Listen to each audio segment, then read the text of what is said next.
Hi guys. You can tell I still have the the cough.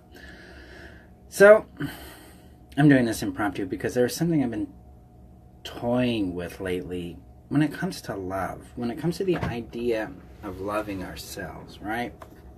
Just gonna elevate this a little bit here. So a couple of days ago, I was just kind of playing with it, bringing a lot of when I say bring love into something, I'm literally talking about a visualization where this love comes in from outside me into the body and into the place where I'm hurt, or where that aspect of self, that subconscious part of me, needs love. It usually comes in as like a warmth or a golden light that just kind of is present. It doesn't make contact if the aspect of self doesn't want it to do that. It doesn't force anything. It's not real pressured, but it's a very gentle and loving experience, very, very available experience. So that's what I mean when I say bring in love. So I've been thinking about this, and in my own recovery work, my own healing, there was an aspect that came up constantly inside of me that felt dirty and worthless and grimy and bad. Okay? And often it was in reference to human nature, either anger, attraction, exhaustion, sleep, things that were real natural to being a human being, some of sexual, things like that. And so, using this process of bringing love into the space, I was just allowing I allowed love to surround that part of myself and make connection with it. And what this did is it began to shift my inner point of view about me, because I grew up getting a lot of messages about me. And those messages are that I was bad. Now, I was also tolerable. See, the magic of this message was that, Marshall, you've got what they would call the natural man. You've got this evil aspect to yourself, and then through tolerance, we'll be able to redeem you. Okay?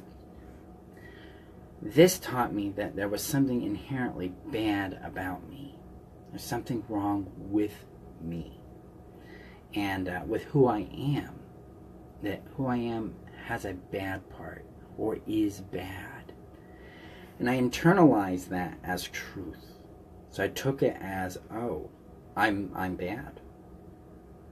And so I was bringing love into this part of myself that kept saying, well, I'm bad, I don't deserve love, I'm disgusting, there's something wrong with me. And while persisting in this, I also began inviting it to open up to the idea that it's not bad, that there was nothing wrong with those aspects of myself, whether it was sexual desire or hunger or even like lust or envy or fear or passion, those kind of things. And what happened is I began to realize that I'm not bad. I gave myself the opportunity to really explore who I am as a non-bad person in those things. I began to experience love in those spaces, and it changed my attitude towards it, obviously. But it also brought out a different depth to those things. Because when we perceive an aspect of ourselves or an impulse of ourselves as bad, we're likely to do bad things with it, either by shutting it down, becoming awkward around the topic. Sometimes it comes out sideways, where we try to control the impulse through addictive or compulsive behaviors. Sometimes it interferes with natural connection, relationships, and growth. So when it becomes good, we relax and we become more powerful in it. We take ownership of it. We're able to reside within its space and then govern it according to our rules. It's an act of personal autonomy. I get to occupy that space within me.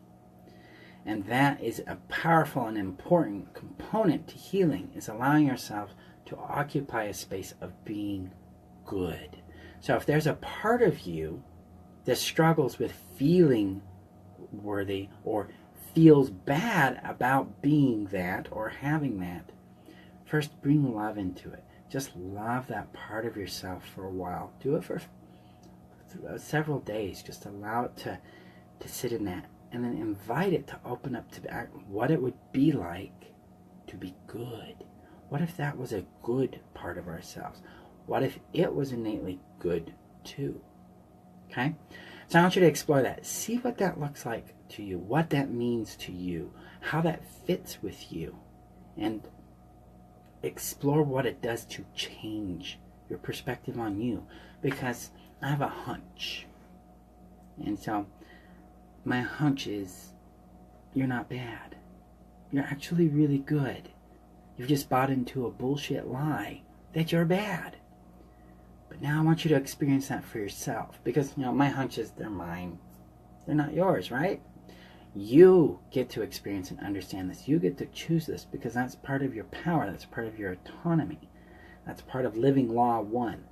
Living your power. Is to occupy the space of your goodness in things that you thought or were taught to feel bad about, or to feel that they were bad or somehow harmful. So, if you've got thoughts, questions, experiences on this, please post them below. Let's get a discussion on this. Let's see what this means to you. And you guys have a great day. I'll see you online. Bye-bye.